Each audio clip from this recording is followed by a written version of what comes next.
Let's break down the changes that happened in yesterday's and today's update.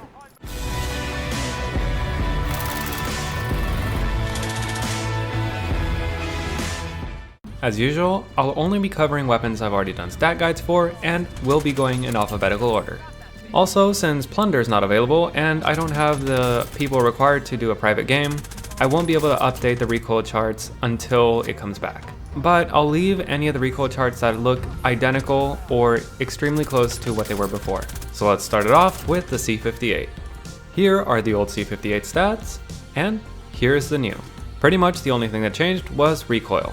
It has the exact same pattern, despite what it says, but it is a lot harder to control. If you get used to it, you can use it to around 130 meters, but you're probably going to be using it to around 120 like me. This is a huge nerf to the C58, especially since we're not using the GRU suppressor with the task force. Once you switch to the GRU with the task force, you lose all your advantage of ADS time, and there's no real point of using the C58. So sadly, this means the C58 is a weapon you probably shouldn't be using anymore. I never got to cover the CX9's buffs, so here are what its stats look like now.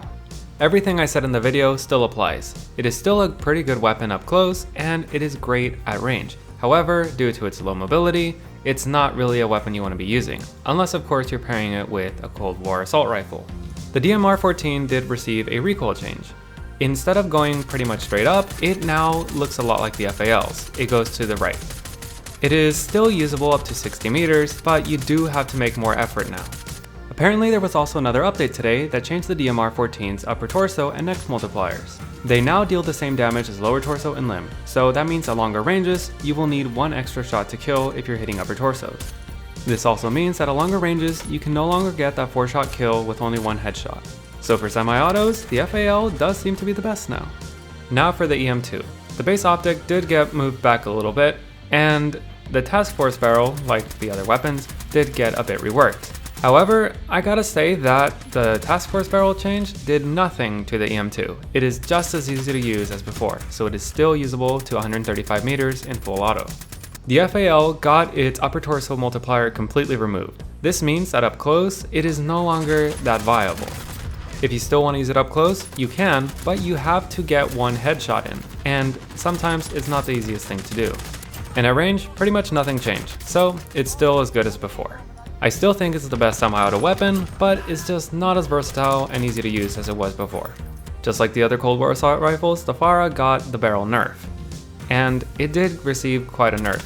It lost 10 meters in its effective full auto range. You can still use it further than the EM2, but it does require a little more work.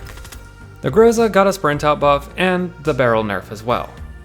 The sprint out buff basically did nothing, and the recoil nerf also pretty much was irrelevant.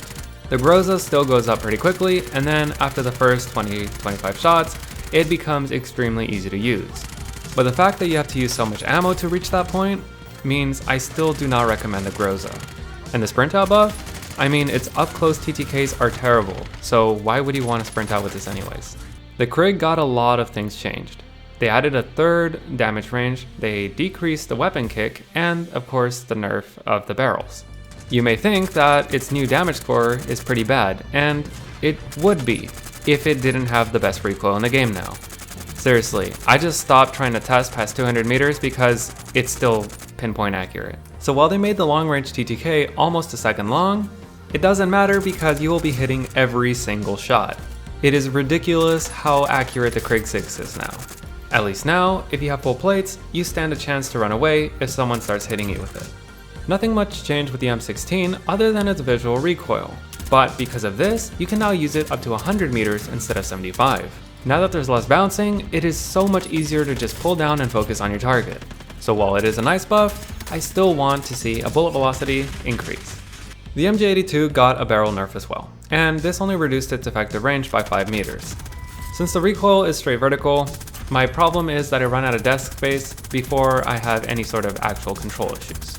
The OTS-9 got a small range decrease, and I changed up the build to make it better than it was before. Before, I wasn't running a barrel, but now I added the task force to get it up to 10 meters. And you can see how much this affected the build by looking at its mobility stats. The PPSh did also receive a few small buffs. the aiming stability got buffed, and its visual recoil also got buffed. So now we changed up the build to be more CQB oriented, and we don't actually need the grip anymore, since we can achieve the same range without it. Which further exemplifies why I think the PPSh is the best sniper support weapon. So you can see the overall stat change by looking at the mobility stats. The stoner was supposed to get a recoil increase and the barrel nerf as well. However, I don't see it. It's just as easy to use as before, so you can use it full auto up to 155 meters easily. And lastly, the Type 63. A lot changed. And my god, what have they done to its recoil? Seriously, the recoil makes me think that they want people to spam it up close because you can only use it to 25 meters. But with its TTKs, it seems that they want you to use it at long range. But there is no way that you can realistically get any of these TTKs, even the one with one headshot, because you have to slow down your fire rate in order to use this at all. And while you technically can still get that 3-shot headshot up close, you won't, because you won't be able to see the target. Its visual recoil is a lot worse than its actual recoil, which makes it impossible to use. So do not touch the Type 63 anymore, just stay away from it. And if you're wondering what changed with the sniper recoil, I'm not entirely sure. Here's what the Swiss K31 looks like. And here's what the ZRG 20mm looks like. There shouldn't be any impact, and it should feel pretty much the same. So you'll be doing really great with either of these weapons. After this update, the weapon balance and feel of the meta should feel about the same. You'll probably see the Krig a little more, but at least it's doing less damage now. So that's the update. Do you like the changes, dislike them, and if you're a sniper user, do you fear of what's become of the Krig? And if there's any weapon, build, or part of the game you want me to break down, let me know, and you may see it on the next Committee to Wednesday. But that's the video. If you enjoyed it or it helped you in any way, let me know by leaving a like. If you got any questions or comments, leave them down in the comment section down below. And if you want to make sure that you never miss another video, be sure to subscribe. Thanks for watching.